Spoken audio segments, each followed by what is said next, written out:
I should hope you won't. Hello, Yuki. Oh, Crime you're book going to make me club. cry already. Oh. Oh, you'll have me lynched. I promise I'm being nice to Tona. Right, Tona, introduce yourself and show off your books before we just keep giggling and don't get anywhere. Okay, so yes, I'm Tony Forder, crime and thriller writer. That's it, really. That's me. I live in Peterborough, which I've lived here for about half my life, just over. I was born and raised in London, though. So book-wise, I'll show you. First one is this, which is 15 Coffins, and I'm showing that one because it's my last book. It was released earlier this month, although it seems a lifetime ago now. And that's a standalone, set in America, featuring an all US list of characters. And although people are asking for more of them, I'm not quite sure whether I'll do any more. I'm better known for my DI Bliss work, so I'll show you a few of those. We'll begin with Bad to the Bone. This is where it all kicked off with Jimmy Bliss. That's the one Good, that I've bad. put on the screen for everybody, Oh because yes, I saw it we want them earlier. to Yeah, start from that one, so that's why I yeah, chose that one. Sorry, carry on. yeah. I mean, that's where the story began for Jimmy Bliss. Good, bad, or ugly. It's where it all began, and you get a real good insight into his character at the time. It's the Scent of Guilt. Move the right way, Tone. Yeah, so Scent of Guilt was book 2, and this actually kicks off 12 years after the end of Bare to the Bone. There is a very long and boring reason why that happens. It was forced upon me, really. But hopefully, I've made a good fist of it and made the rest of it and made it work for me, actually, because what he does in those 12 years while he's away from Peterborough actually affects quite a lot of what he does later on. And we pop back for a visit occasionally to see people that he's worked with in the past. So it's worked out quite well. The next one up is If Fear Wins. And I always tell people that this is the one that I think where Jimmy Bliss really hits his stride, and probably my writing really hit its stride as well. For me, it all came together in this book, and the character was more developed, and other characters started come into it a little bit more. The next one, The Reach of Shadows. A lot of people, when they were reading this, thought it might be the last book, because I do lead Jimmy into some fairly dark waters in this one. And he gets to meet his nemesis. And there's rather a rough old fight that happens towards the end. And it's two old men slugging it out together. And it's not very pretty and it's not very athletic. And we've got The Death of Justice. This is the one that some people say they need a box of tissues for because of certain things that happen in it. And they think I'm evil because that makes me chuckle. You know, if people are going to sob over something that happens, I just go, yeah, great, fair enough. Those 5 books are the ones that are published by Bloodhound Books. When I left them last year, I was already working on this one, which is Endless Silent Scream. A lot of people's favourite, this one, and it might well be my favourite as well. It certainly features one of my favourite characters. She's a character that popped into the book and should have popped out again, but actually I've kept her. She's locked away in the cupboard downstairs now, actually. Remember to So feed that's her. it. Yes, that is a problem I've learned over years. This was the last Jimmy Bliss book, Slow Slicing. Far and away my darkest book. There was somebody the other day who said that they'd read the first chapter and really didn't know whether to carry on because it was so gruesome. And yeah, it is dark, and there are a few gruesome bits in it. But it's also one that a lot of other people think is probably the best so far as well. And I'll just mention this one. This is Bliss Uncovered. This is the prequel novella, which is due out in just over a week's time, on the 7th of December. And yeah, it is just a short, it's 40,000 words compared to 120,000. But I think it's a nice little story that shows Jimmy Bliss's first case and what he was like when he was younger, when he was quite cocky and full of himself, before he had the stuffing knocked out of him in many ways. So yeah, that's my books. Brilliant. I'll get you to run through that again at the end as well. Okay. And you had, let me move my head out of the way, you had a story in Criminal Shorts as well. I did, yeah. I was really pleased that got in there because I didn't have a story. I wrote it on the fly and it just spilled out as I was writing. But because I'd worked in education for 20 odd years, even though it was on the technical side, I wanted to do something for this book. But when I sent it off, I said to Will and Kath, I don't know, just if it's rubbish, just throw it in at the bin. I didn't know whether it would make it or not. So I was well chuffed when it did. And we were really pleased that you donated it, so thank you. Oh, it was my pleasure, honestly. So we've already got, I told you, fan club's already in. Hello, everyone.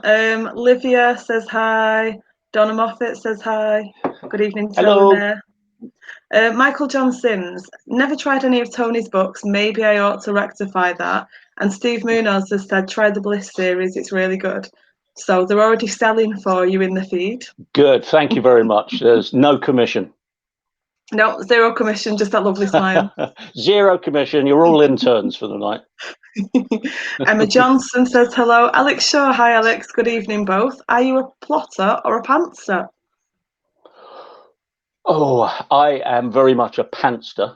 I've tried to plot, and the closest I really get these days is to do maybe 2 or 3 chapters ahead. I actually sat down to try and plot through my latest Bliss, the one I'm writing now, and I did about 4 chapters, and that spurs you on and it gives you ideas for what flows. And if I get stuck, I might look ahead another 2 or 3 chapters. But no, come 70% of the way in, I'm really bottling it because most of the time I don't really know how I'm going to get out of where I am. It's like looking ahead and seeing just horizon and no island waiting for you. So yeah, somehow for me, and everyone's got their own way of working, but for me, it invigorates me, it energizes me, and I think it gives me, because the beauty of it is that even if you've missed out in the beginning how you get to the end, that's what the edits are for.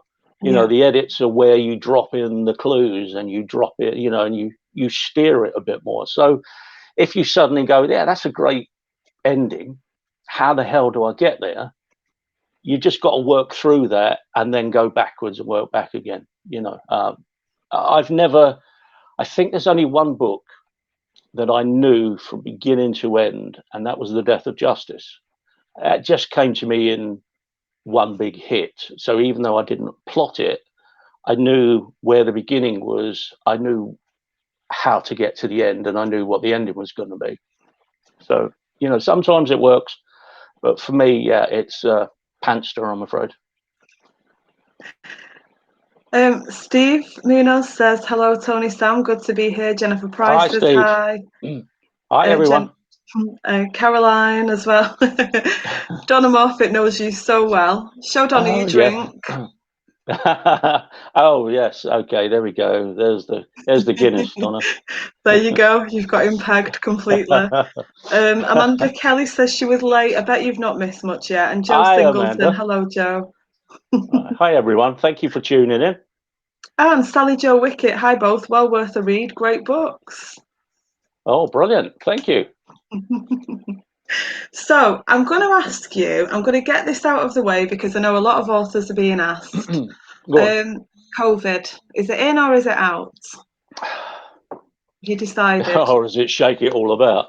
Well, there's that as I, well. I'm still on the fence. I mean, I'm writing. I deliberately set out to write the book as if it wasn't there, but in such a way that if I needed it to be there, if I needed to mention it, I could go back. Because the problem is that you write kind of 6 months ahead and you don't quite know where you're going to be at any given time, and things could change. You could make yourself a complete Burke if you did too much, and it'd be completely different in 6 months' time when the book comes out. So I don't often mention the year anyway, but actually regular readers will know where we are, and we are in now in my books. So I actually had a word with my kind of inside Thorpwood police station, which is where Jimmy Bliss operates out of, and asked him kind of what was going on and what they were doing, what they weren't doing. I can't tell you everything he said because not all of it is complimentary. But suffice to say, they are tightening up on things there, and there are certain things in place. So I know what needs to be done, but I don't want to keep banging on about it. I know it's not the same when you read a book, but I've been watching some TV shows lately from America, and they're the kind of new series, and they all mention it. It's all in there. And then we're watching some older shows, and I was said to my wife the other day, do you know what? I'm much preferring this. I can't stand, we just lived through all this. Yeah. I don't really want to watch it. And I think it's the same thing with reading. So while I will probably introduce it, I will almost certainly keep it in the background as much as I possibly can. I don't. There's no wrong or right answer. Yeah. Frankly, it's fiction. You create a world, and some of it's real and some of it isn't. There's no wrong or right answer. And if I could leave it out entirely, I would. But I think that's probably not the way to go. And I think maybe just the odd mention of these other practices, just kind of piece them in, but not every scene, not refer to the distance and the masks and everything in every scene, because I think that's going to the other extreme. Yeah. Having said that, I'll probably change my mind tomorrow. So it's, I'm writing it without, but prepared to include it in the edit is the answer. Fair enough. You mentioned America, so I'm going to go straight to one of my other questions that you've probably been asked. Why go to America for 15 Coffins? Obviously, with the subject matter, it needed to be set in America. Yeah. It's not something you've done before. Well, I have one book in my a series which is actually just coming off the market. I've got some books which are being unpublished by Bloodhound because I've asked for the rights back. Yeah. One of those is a book called Cold Winter Sun, and pretty much 90% of it takes place in New Mexico. So I've done it before, but there were several English characters in that one, so that made it a bit easier when it came to dialogue and things like that. Yeah. This one is wholly American, and yes, you're right. The subject matter pretty much said it has to be America. I wanted it to be small town America, and also I know this area quite well. My mum lives there, so there's this little place. It's called kind of Gold Country, and there's 3 major towns which were involved, and one is Jamestown, one is Sonora, and one is Columbia. So originally I was going to use one of those, but I thought the subject matter was a bit too tough to actually use a real town. So I invented Moon Falls. But Moon Falls is actually, even though I mention the other 3 towns, it's actually in my head. It's a combination of all 3. I've taken a bit from each and concocted this wholly fictional place. But the reason America is because of the subject matter, and it was a challenge but not so much of a challenge because I do know the area. And in fact, the American thing I felt was kind of okay. My biggest problem was having a female lead. That was a big change for me. So that kind of wore on my head a little bit more than actually the setting did. So what was it like writing Sydney Merlot? I usually write two, maybe even sometimes, well, I usually write two things and maybe edit something. So I'm usually doing three things at any one time. But I found writing 15 Coffins, and particularly Sydney Merlot's scenes, I found that I had to just get inside her head.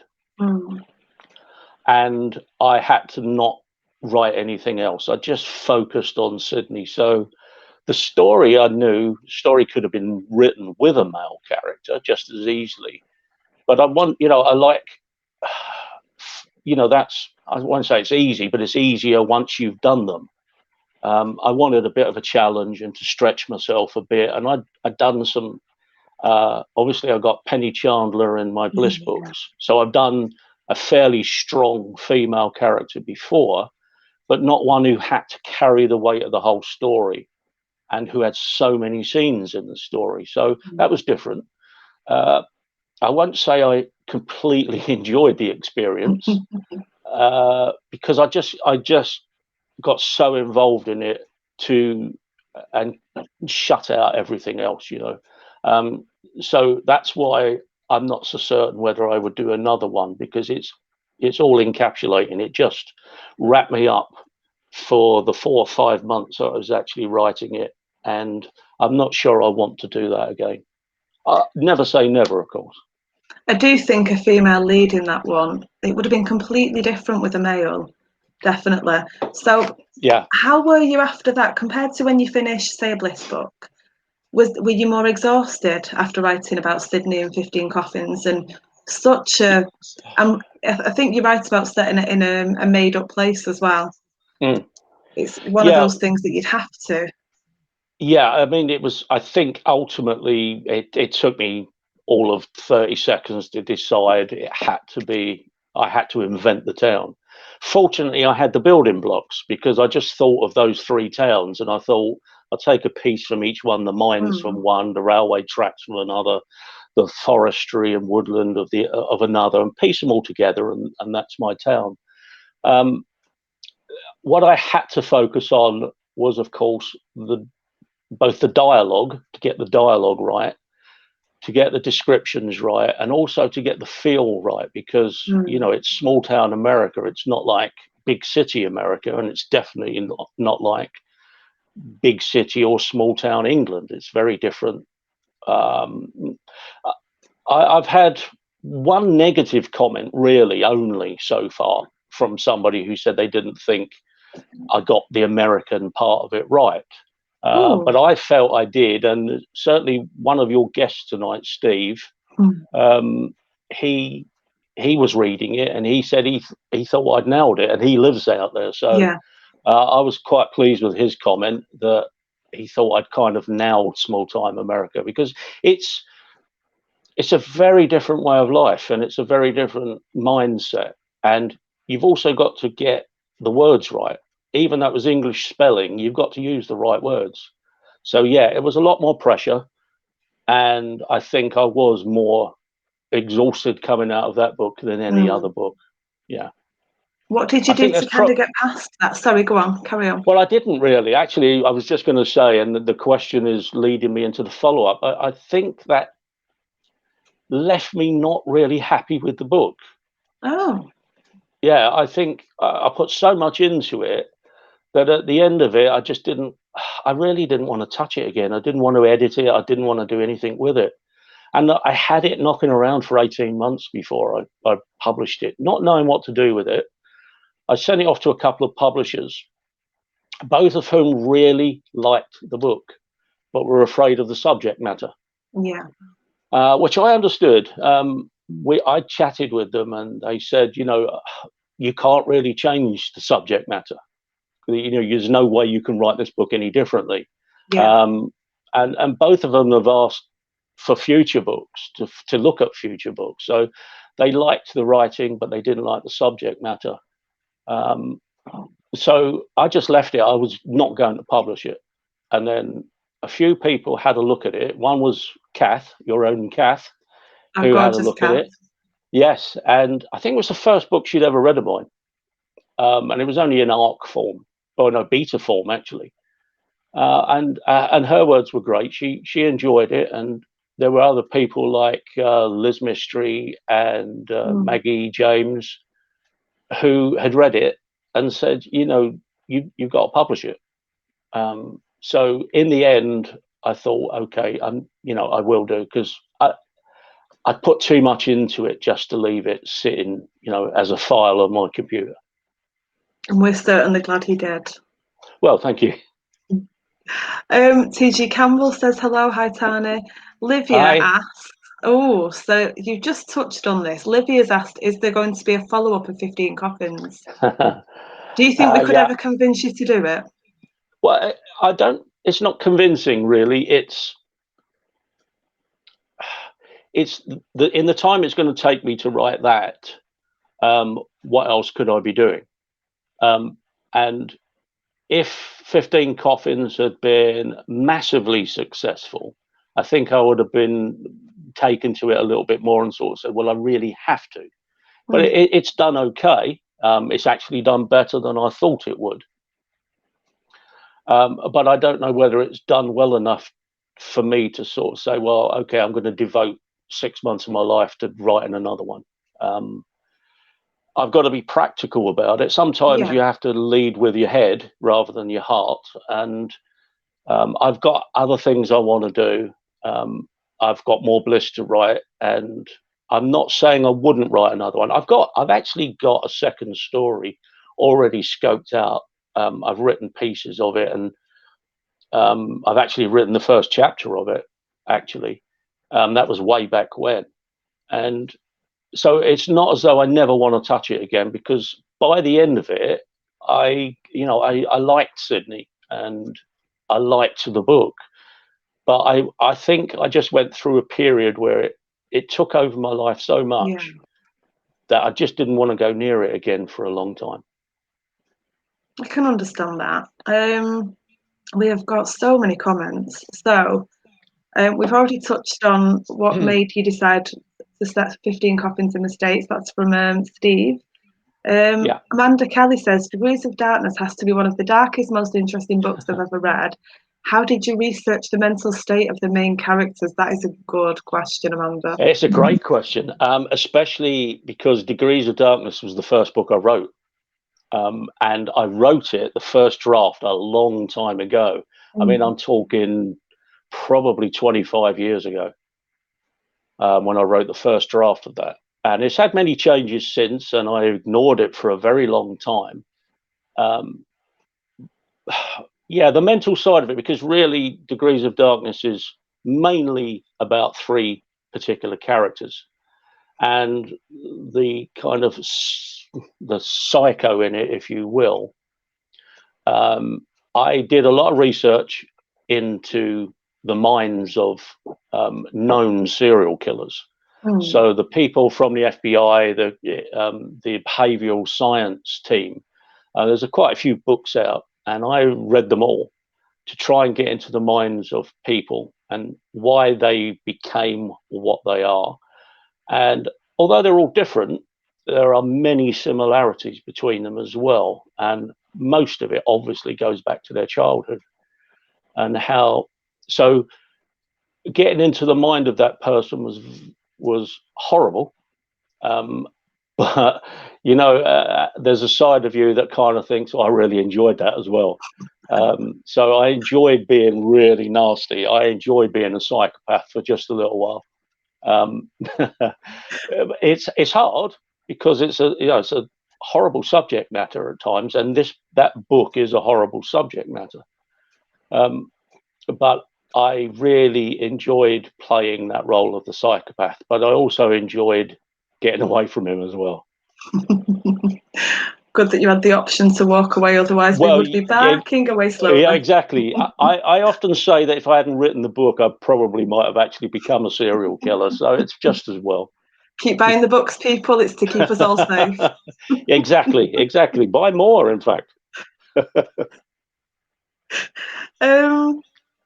David Walsh says, love the DI Bliss series, still have the last 2 to go. So it's a fair way That's really through. good. Yeah, I mean, so that would take care of the first 5. So I hope you enjoy, if you get around to the next 2, I hope they enjoy them as well. I think a lot of people think the books get better as they go along, and I would certainly agree with that. Books 6 and 7 are the best of them for me, although I must say book 5 contains some of the more emotional scenes I've ever written. They're the ones that where people had a go at me for making them cry. Well, David Blake is one of our author members, and he always says that each book, I always say you just get better as you go along, and he says, well, that's the idea, Samantha. Yeah. Well and truly told off. Well, it's your hope. It's always your hope. You can't always pull it off. Of course you can't. I mean, my favourite author is Michael Connolly, and his best books were written probably 15 years ago. He's still brilliant, but I think you have a peak, and I think your early books are the ones where you are going to improve. But you can't always improve, although you should always seek to, because you learn something from every book, and you learn something from the criticism of that book as well. So it all helps to make you a better writer, I think. How do you think you've changed? I was going to ask the question about Bliss, but I'm going to ask it about you instead. How do you think you've changed? The biggest changes in you from book 1 to now? I don't think there are. I don't personally think I've changed much as a person, but certainly the routine. In my writing, it's changed enormously because I was very naive when I wrote my first 2 books. I mean, I wrote Degrees of Darkness first, and then I wrote another book called Burnout, which featured Bliss and Chandler, and I really didn't like it when I'd finished with it, so I dumped it. But it spurred me on to use them again, and that turned into Bad to the Bone. So I was glad I used them because there was something about the characters. But the main thing really is that when I wrote Bad to the Bone, I didn't know it was going to be a series. So I think you write differently, because had I known, I would have left some of the backstory for later. But because I thought it was a one-off at the time, you never know. I probably threw the kitchen sink at it, to a certain degree. And I don't know, perhaps I overdid the backstory. I don't really know, but I would have written it differently had I known there was going to be a second book. I would quite like to have rewritten that book knowing there was going to be a second book, especially in terms of years. This is where we come to the big jump of 12 years between the books. I would quite like to have done that, but knowing that I couldn't, I just had to really get on with it and say, well, that was Bliss's character then, and actually 12 years later, he's a little bit older, he's a little bit wiser, and he's a slightly different person. He still has many of the same traits. And I suppose over that time, I probably injected a little bit more of myself into it as well. Would be impossible not to, though, wouldn't it? There's bound to be traits between you and Jimmy because you spend so much time together. Yeah, I mean, we go drinking together. And so, I think I'm not consciously aware of it. I never have been, but my wife is always saying it to me. She'll read my book only afterwards. She only ever reads them when they come out in print.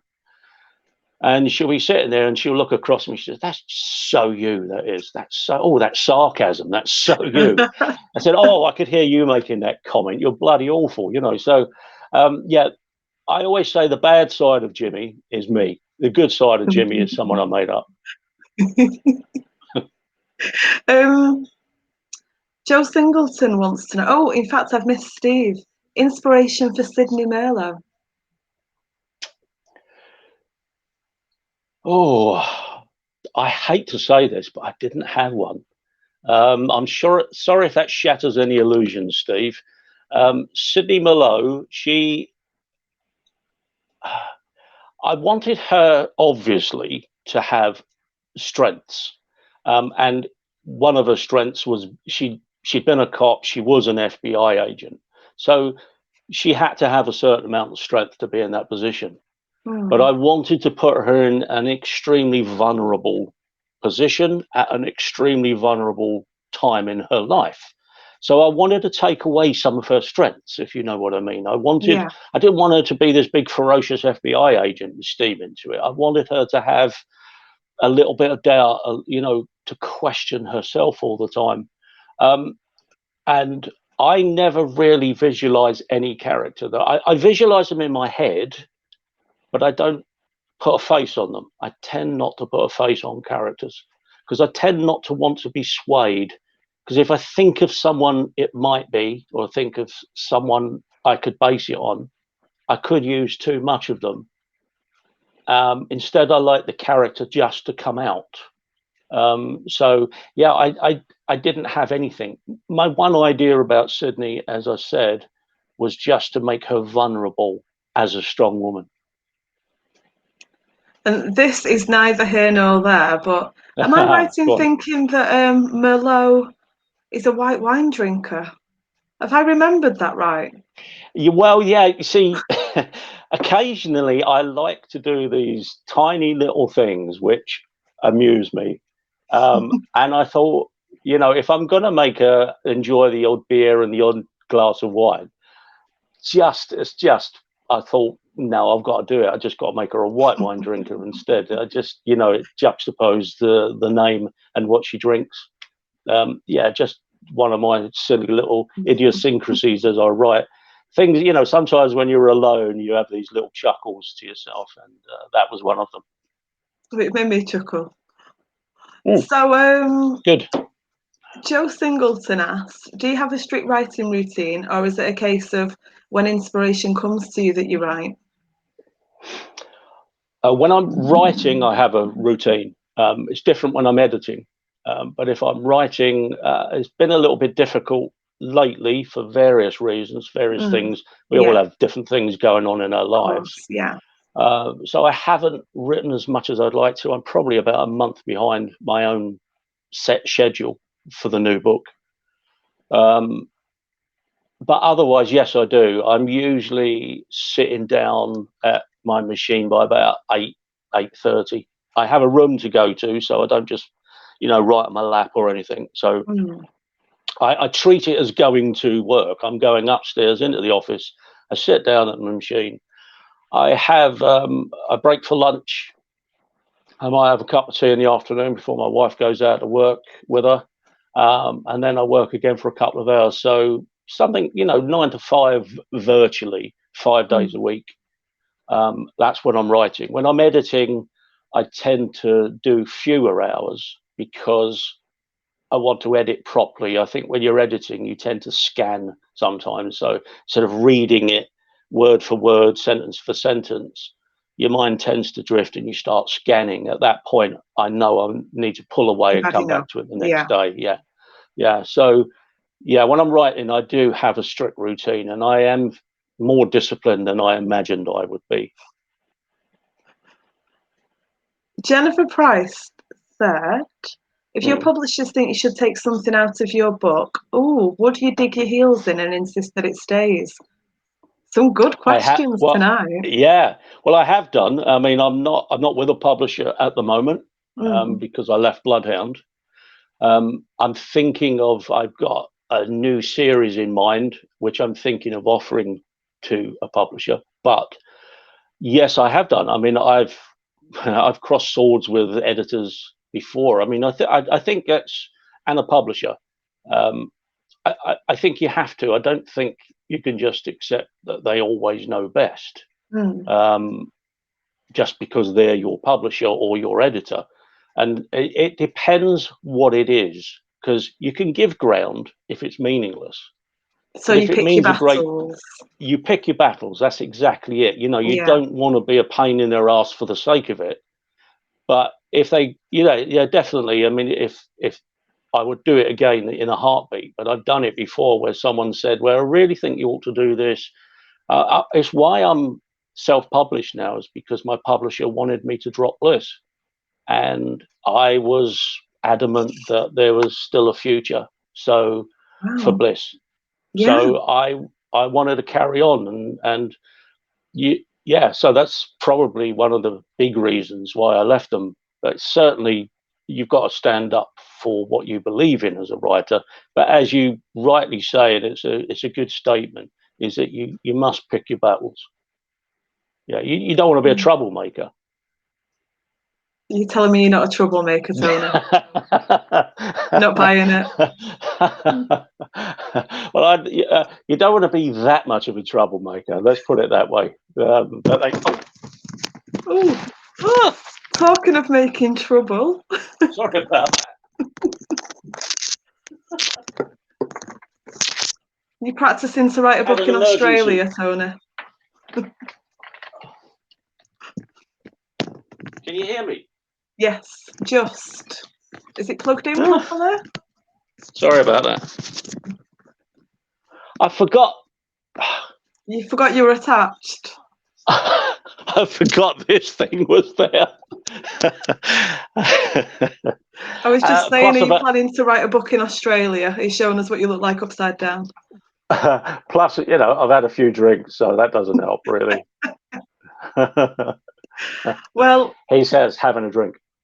I did choose my mug tonight based on, I know she's not superhuman, Sydney, but I just thought, bit of a Wonder Woman. You don't write her like she's like she's unreal. I'm not suggesting that she is Wonder Woman, but that's in tribute to Sydney, is it? It is, and it's not like her in my mug tonight. I've got Vimto. Yeah. Not even joining you in a Saturday night beer. It's a shame. I'm sorry about that. I don't mean to rub this in your face at all, but I'm really enjoying this. Kaz wants to know, would you write in other genres? Have you done kind of short stories and things in other genres? No, I used to write horror.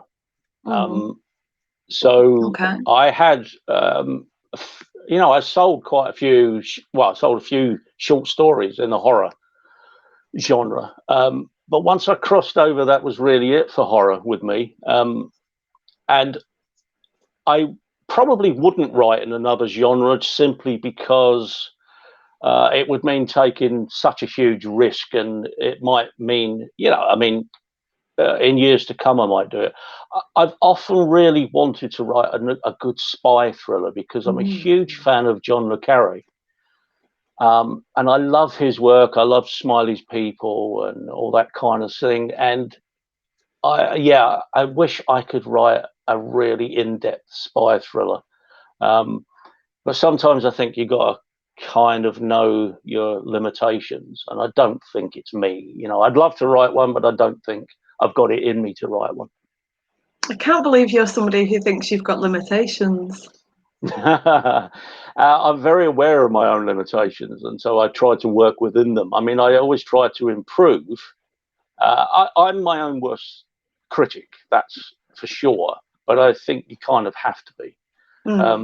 But yeah, there are things I know I couldn't write, and I certainly, I'd love to write a really, really good spy thriller, but it's a bit harder these days. The Cold War's gone, and that was quite a nice market for spy writers. But there's some good ones around. I'm reading the spy book now, so there are a few people around. Look forward to seeing if one day you just wake up in the middle of the night and scribble away and something new comes out. Story first. Absolutely, if a story came to me, I would have a go at it. I'm not saying, I might not finish it. I might not think it was good. But if a story came into my head, I'd certainly write it. It's why those it's why I've got 2 action adventure novels, because I mean, I wrote Scream Blue Murder for my dad, and I followed it up with another book because I really enjoyed writing the first one. And I'm getting the rights back for them, and I hope to publish them one day again, because although they weren't very well received, they were the most fun I had writing. I could just let my imagination go, and a lot of shoot 'em up, blow 'em up kind of stuff, and I loved it. Absolutely loved every second of writing it. Well, we all know you're a secret bad guy on the inside. Because you've told us before anybody shouts at me, he's told us. Joe wants to know, do you choose your own book covers or do you leave it to the publishers? So you've got your rights back. New covers? You have to. One of the things when you move away from the publisher is you have to change your covers. But no, I went along with my covers in the early Bliss, and actually they set a theme. And I've continued that theme to a certain degree afterwards. So my 3 Bliss books since I went away from Bloodhound, if I can just find, this one here was the first one, Endless Silent Scream. And it's very, very similar. Me. That cover terrifies me. Well, I love this cover. I mean, I found a brilliant cover designer, and she's done all my covers so far. But this is very similar in theme to previous ones, like, that one. They've got similar color schemes, if you like, and then you pop that one in. It doesn't look so different. So, yeah, I was very much keen to continue the theme with the Bliss books. But yeah, covers are very important to me. I actually like the covers for Bliss, the ones that were done for me by Bloodhound. So I'm quite happy to continue that theme. If I wouldn't like to be given a cover that I hated. Yeah, that would be one that you'd have to fight for, definitely. I think so. I mean, if you get the opportunity to, if you're still with them and they just throw a cover at you and you really don't like, at the end of the day, they publish it, but it's still your work. Yeah, absolutely. Steve said some really nice things here. You did capture that feeling and mindset of Northern California perfectly. Semi-laid back, slower, more reflective pace. Thought it was a different take on the subject matter, which was welcomed. Oh, it's really nice of him. Will Templeton, cheeky, arrived late. Can we start again, please? This was ages ago. He's not just arrived now. I'm just getting my way through the comments. Donna Moffat said, if you don't release the follow-up to 15 Coffins, can your hardcore beta readers read it? She's taken a punt. Oh, well, I don't know whether I was misleading or I was misheard. I haven't written the follow-up. I have an idea for the follow-up, and I've written the first chapter. Yeah, no, if I spend all that time writing it, believe me, I'll publish it. Yeah, so if I do write it, it will be published. But yeah, there's only a chapter of unedited stuff so far. Yeah, I think that's what Donna wants. I think she wants the chapter. Oh, does she? I'll dig it out. Yeah. Joe wants to know, do you write by the traditional method of pen and paper, or do you write directly to your computer? And I want to add to that, do you use any software if you do write on computer? Okay, so I don't use any software other than, the standard Microsoft Word. I try to get into different bits of software because I know some people swear by them, but yeah, my impatient nature takes over. So I can't be bothered to learn things these days. I had 20 odd years of working in IT where I had to learn new things all the time, and I'm sick of it. And you're over it. And I'm old, so no. So there's no software. I probably write 90% on the computer, but if I'm downstairs and I'm sitting there late at night, or even sometimes in the evening, something occurs to me, I'll start writing, and before you know it, I've written 2 or 3 scenes, and then I have to transcribe that back into the Word document. But so probably 90% is written on the computer. Yeah. I tend to focus my mind more.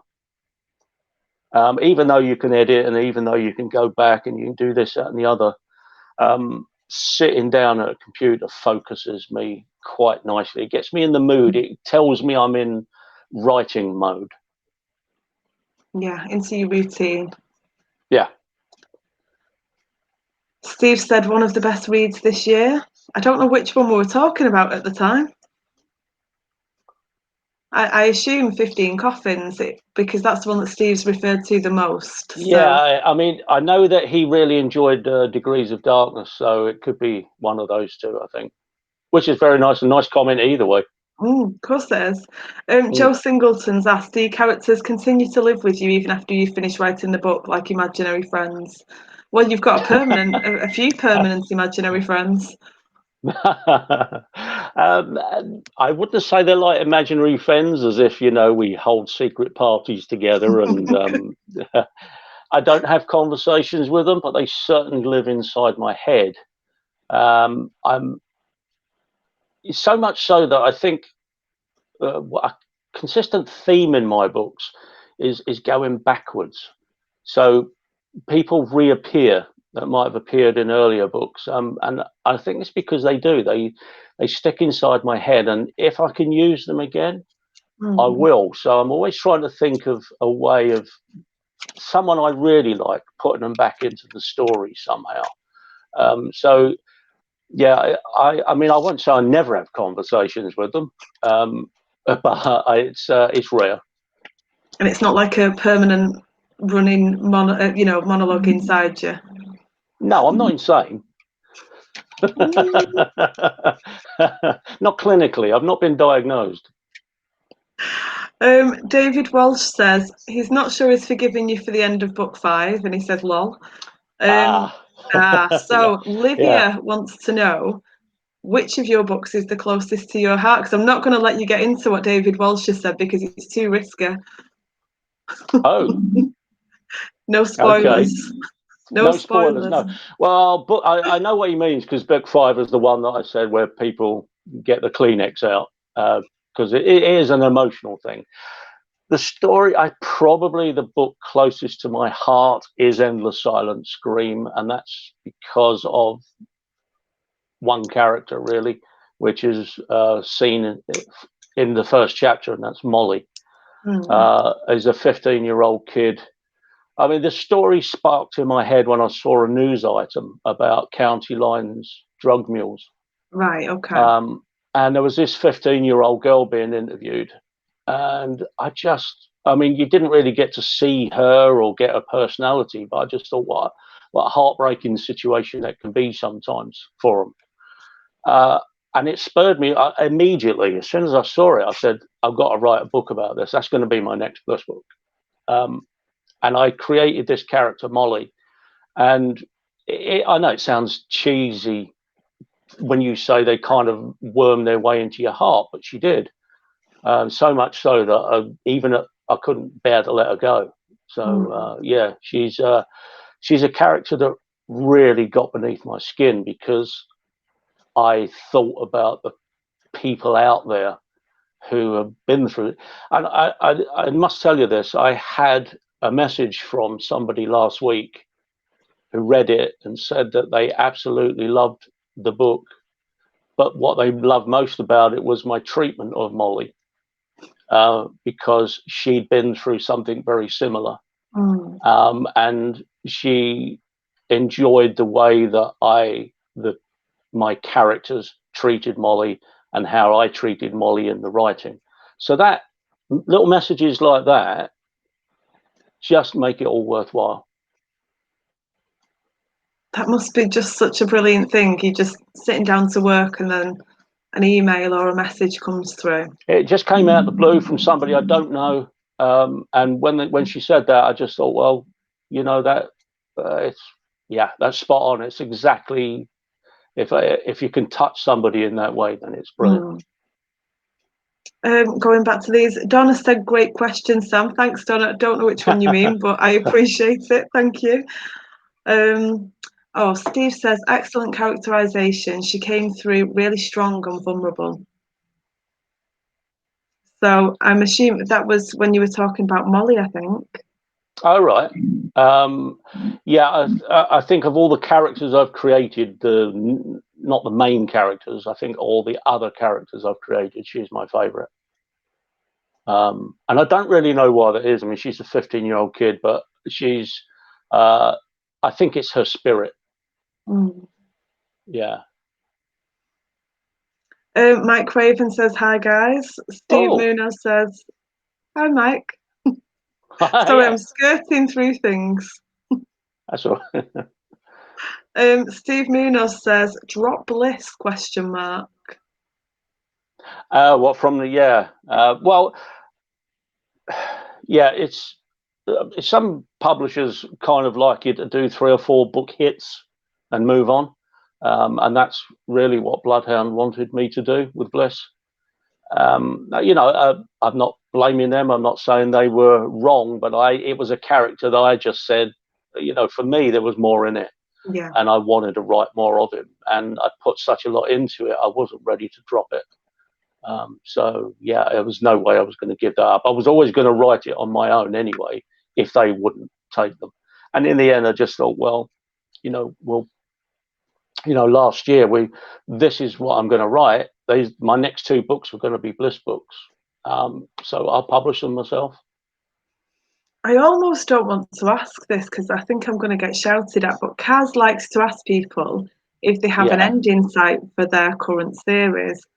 Do you know when and if or how you would end the Bliss series? I feel like I can feel shoes being thrown at screens. No. I can honestly say, I mean, there's parts of me sometimes I think writers at my level, you go through a period and you sometimes think, is it all worthwhile? But if I'm going to write, the last character I would ever drop is going to be Bliss. Mm. But I mean, he has to have an end. I mean, quite naturally, he's reached a certain age where he should be retiring in 2 years anyway. So unless there are changes in the rules, I might have to give him up anyway. Although technically speaking, at the moment, you can get a year's extension roll on, but I don't know whether that'll be around when he comes. And if he's going to be, semi-authentic, if he reaches, compulsory retirement age, he's going to have to retire. But no, I don't have an ending in mind in terms of when I want to do it. So I don't know whether it's going to be 2, 3, half a dozen books down the road. But I actually have his final scene in mind. And I'm not saying any more than that. No, of course not. I wouldn't dream of asking you. In fact, I'd be quite cross if you told me. I like to discover these things for myself. I'm just going to go straight to the bottom. Mills pick Seth, throws shoe. No, please don't ever end Bliss. Alison Willis, thank God you did. Naomi Scott, so lucky I don't have my shoes on. Sorry, ladies. Yeah, so don't throw. Yeah, what's all this throwing shoes bit? No, you can't have that. I've already knocked my phone to pieces. Throw stuff with my face on the screen for asking that question. I think it's a good question. I mean, it doesn't mean I'm going to hurriedly end him, and I certainly wouldn't say I was going to. But now I've got a few. I don't actually have a next story in mind yet, but I'm not finishing with Bliss. No. Good. You can rest easy. I can breathe now. Yeah. Jason Kelly wants to know, what does the initial J stand for? It's plain average John. John. Yeah. And it should be Anthony. It should be Anthony, but I never use the name. Oh yeah, of course. Does anybody ever? Most people call me Sam, so when they say Samantha, I'm like, feel like I'm in trouble. Yeah. So yeah, well, I mean, exactly. I only ever get, in fact, nobody ever calls me Anthony. Although Donna Morfitt has taken to calling me AJ for some reason. That's why just her not? wacky way. Absolutely. Yeah, why not? It's not an initial I use. Why not call me that? Yeah. She did actually call you AJ on a question earlier on. Go on. No, Naomi Scott said there's a recurring theme of dogs in the Bliss books. Tell us why. And she's ended with an exclamation mark. So she clearly knows the answer to this one. Or is there not? Is there not an answer? There isn't an answer. There is. I there's not. I wouldn't say there's a recurring thing. There was in a recent book where dogs kind of popped up here and there, and he kind of. I think the main thing is, and I think what she may be getting at is that Bliss kind of sees himself as a bit of an old tired dog now. He's getting towards the end of his career. He feels a bit beaten up by life and the situations he's been in, and I think he encountered this dog outside his house, which he fed, which then ran away. And I think he kind of just looked at the dog and felt a bit like that dog, that it'd just gone off to lick its wounds somewhere, and so perhaps that's what she's referring to, because, I mean, that was definitely there when I was writing it. It was a theme inside my head, and actually the dogs reappeared in the one I'm writing, so. We have got, the giggling at you knocking the camera over. We've already touched on the daily writing routine. So, Naomi Scott said to Donna, trust you to want to read something that's not written. And Donna said there's a chapter. So I was right. She's asking for the chapter. Tony Millington said, you're only as old as you feel, and you've been a great help to me him on his writing. Oh, that's very kind of him. He's a good bloke, is Tony, and I wish him all the best, because he's just got himself a good contract with a publisher. So I'm very pleased with him. I was glad to help him. I didn't know you'd helped him, but I was thrilled to bits to receive his news. Well, I didn't help him get that, but I just I chat with him on Messenger occasionally when he's getting a bit down about his writing and stuff like that, as we all do. And he cajoles me, and I cajole him, and I've given him a few pieces of advice. I don't know why he would really take it from someone. I've only been doing this for a few years, but he's written some good books. So I'm hoping that it's going to go well for him this time. Yeah, me too. Good luck, Tony. We've got quite a few comments still, but we're almost out of time. I am wondering what on earth Alison Willis means you want knickers. I don't want knickers thrown at me. Maybe Tony. Rock God. Writing rock star. If I was on stage playing my guitar, then yes, please. But, sitting here in my bedroom, no, thank you. And I'll end with a comment from Donna before I ask you to show your books. She's answered, okay. AJ is cool.